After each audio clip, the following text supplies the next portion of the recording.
Hey guys, and welcome back to Mad About Skin. In today's video, we are talking Gwyneth Paltrow. Oh, Gwyneth, you have done it again. She has shared with us her recent beauty, wellness, and skincare routine over at the Vogue YouTube channel. To say that this has caused a stir in the skincare community would be an understatement, with just about everybody reading her to fill for the way that she shares information, some of the slightly dubious claims that she makes in that video, and her approach to sun protection and sunscreen in particular has been called out as quite problematic. I'll be sharing my thoughts and feelings on all of that in this video today, but also, let's go a step further and look at Vogue itself. Where is the accountability? This was uploaded onto Vogue's YouTube channel, so I want to pick it apart and think, actually, are they not responsible for the content which they put out there to the world? Do they not have a responsibility to us, the consumers of this sort of content, to make sure that what they're sharing is in line with current advice and guidelines, and that it wheels out some of that misinformation which was quite evident in this video? We're going to talk through all of it, so if you want to find out a little bit more about Gwyneth Paltrow's skincare routine and my thoughts and feelings behind it, keep on watching. I like to do these videos slightly differently to the ones that you often see on YouTube. You often see people sat there with the video playing here, critiquing it step by step, pausing as you go along. My editing skills are just not up to that. I'm not even going to pretend to be able to do that. And also, I kind of think when you do this, it's always directed at that person because they're there on the screen. So it almost becomes a bit of a critique of that person rather than the routine and the products and the information itself. So I like to do it a little bit differently, and I'll be talking it through step by step.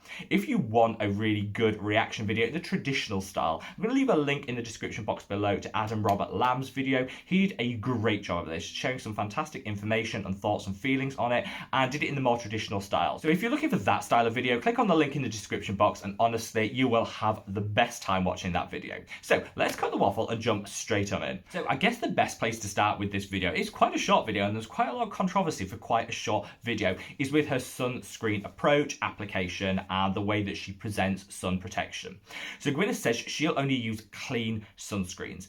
This is a little bit misleading. I actually don't have an issue with clean beauty and clean skincare. I know a lot of skincare influencers here on YouTube and over on Instagram call out clean beauty and skincare as quite problematic. There is no international definition of what clean means, and it means very different things to different people and different brands. However, I think if you are looking to eliminate certain ingredients from your skincare, that's your prerogative as a consumer, and these clean labels can help that. All I'd say is if you're going to shop clean and you want to buy into this ethos and this approach to skincare, then make sure you go to the brand that you're thinking of buying and read up what clean means to them. What are you actually getting from that badge that they've put on that product, to make sure that they're not just using it, as a marketing tool to sell more volume and get more coin out of you. Make sure there's an ethos and something behind it. But clean can add some benefit to our understanding of products if we approach it as informed consumers. Gwyneth here talks about clean like it's a revolution, like she's discovered this clean, non-toxic, perfect sunscreen that only she kind of knows about. Actually, she's talking about mineral sunscreens.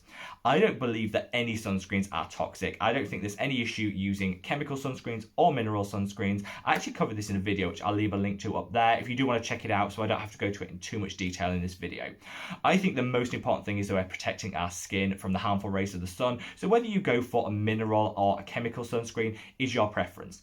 If you are worried about the chemicals used in chemical sunscreens, then move towards a mineral one. I actually captured some of the best mineral sunscreens that give you that independently verified, locked-in protection and has something for every price point and skin type in a recent video. I'll leave a link to that one up there because that's one you definitely want to check out. Don't take Gwyneth's word for it. She hasn't discovered this magic elixir of non-toxic sunscreen that's going to deliver everything and only she knows about it. There are so many out there, and I would definitely recommend check out that video and find out the right one for you if you do want to move away from chemical sunscreens. The main thing though, and the main thing I want to stress, is definitely use sun protection, whether it's chemical or mineral. The real damage is done by not protecting our skin using a proper, independently tested, verified and full protection broad spectrum sunscreen. We then come on to her application. This is a real doozy. So this is what got people really riled. So in her application, she said that she doesn't do a head to toe lathering of the sunscreen. She tends to just focus it on the high points of the face where she thinks that the sun hits with greatest intensity. She's kind of right in some way. I'll give her one bit of credit that actually the distribution of sun and UV rays on our skin isn't totally equal. It will hit some areas in greater intensity depending on, certain things like the high points of the ears, for example, get a higher intensity of UV light than some other areas on our face that might be slightly more shaded. So she's kind of right in that. However, the reason we say to apply sunscreen to the whole face is because every piece of skin on the face is exposed to sun sun when you're out in sunlight. It might be slightly higher intensities in some areas and the distribution might not be even, but every piece of skin, every single cell will be exposed to that sunlight, which is why we apply it to the whole face. It's also right, the areas that she calls out as where she applies it are not actually the areas that probably get the highest intensity anyway, so she's kind of misleading in that as well. We see the highest rates, growing rates of skin cancers on the tops of the ears and on the eyelids. The reason for this is because we talked about the high points of the ears receive some of the highest intensity of UV light, but also it's the areas we always forget. We never put it on our eyelids or on our ears, and so these are the areas which are exposed to sun, but we don't protect with sunscreen and sun protection, which is why there are growing rates of skin cancers in those areas. So do not listen to Gwyneth. Gwyneth, no. Keep moving, love. Make sure you put sunscreen across the whole face. A lot of people were calling out Gwyneth saying, why should we listen to her? Her skin isn't that great anyway. I don't like those personal attacks because I think it's all just, A, it's a bit unprofessional, B, it's just nasty. It's just not necessary. I actually think she has great skin. If you look at the skin on her face, I think she has great skin for her age profile, her demographic. I think she has a really nice complexion.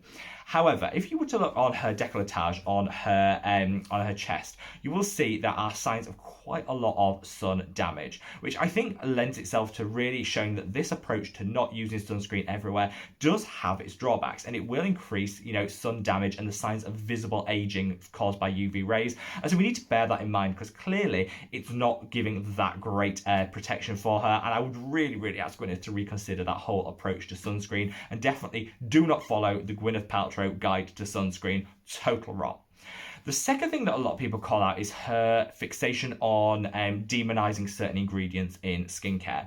You do see this. Whilst I said I'm not anti-clean skincare, I'm not anti the badge that comes with it, and some people are vehemently anti it and thinks it shouldn't exist. I actually think there's a space for it. However, there's some people, and Gwyneth is an example of this, that take it to the extreme. It almost becomes like a purity cult where everything has to be deemed toxic. And that word toxic is totally misleading because every single ingredient in your skincare routine, in our diet and in our lives will be toxic at a high enough concentration. That toxicity and concentration depends, varies wildly depending on the ingredient, but everything will be toxic at a certain concentration. We need to bear that in mind, which is why I don't think the term toxic is helpful in any of this discussion. I also don't like the way that she demonizes certain products which don't meet her own standard and her own group approved approach. She calls out antifreeze in moisturizers and says that you could be using a moisturizer that actually contains antifreeze. No, you're not. No moisturizer is made up of antifreeze. What she's actually saying is there are some ingredients contained within antifreeze which could also be ingredients used in skincare. Absolutely, but that's not a reason to not use those products because it's not looking at that individual ingredient, it's the formulation in a whole that really matters. I always try and stress this. A really great example is water is in just about all of our skincare ingredients. However, water is also in a lot of our cleaning products. So you wouldn't look and think, oh my God, I don't want to put cleaning products on my face. I don't go under my sink and look at some of the really harsh chemicals under there, all of which probably contain water, and think, right, water's bad, therefore I will not use it in any of my skincare. It's rubbish, and you can't just associate one common ingredient between two things and assume that they're going to respond the same way. Absolute rot. And so I think she's become, far from just promoting, maybe a lower chemical lifestyle, maybe looking at taking some nasties out of your skincare routine, if that applies to you. She's then kind of leading this zealot charge where almost everything has to be demonized. And I think this is part of her marketing strategy to sell her Goop skincare line, which is ruinously expensive for what it actually delivers. Now, I could have actually just ended the video here. We've talked about Gwyneth and we've corrected all the misinformation and let's be honest, lies that she's actually been sharing in that video. However, I want to take it a step further and look at Vogue. Where is the Vogue accountability in this?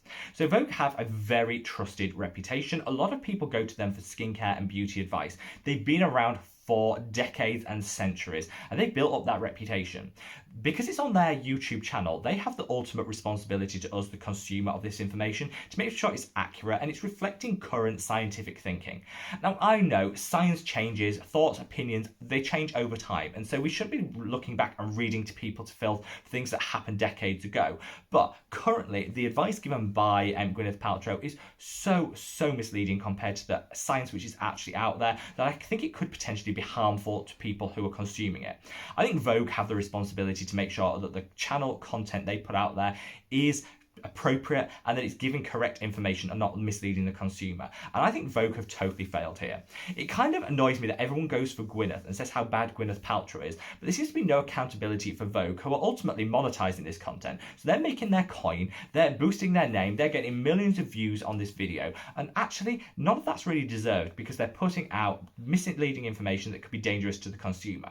I'd like Vogue to actually take a stand on this and say, do you know what, maybe we might have paid Gwyneth for this. The check might already have cashed, but do you know what? If the content isn't there and it's misleading, then we need to not upload that because we have a responsibility to the consumer. And I kind of don't understand why anyone is reading Vogue for this. I think their reputational damage from this should be equal to that of Gwyneth Paltrow. And I just don't understand why we seem to give them a pass, whereas we're all keen to read Gwyneth to filth.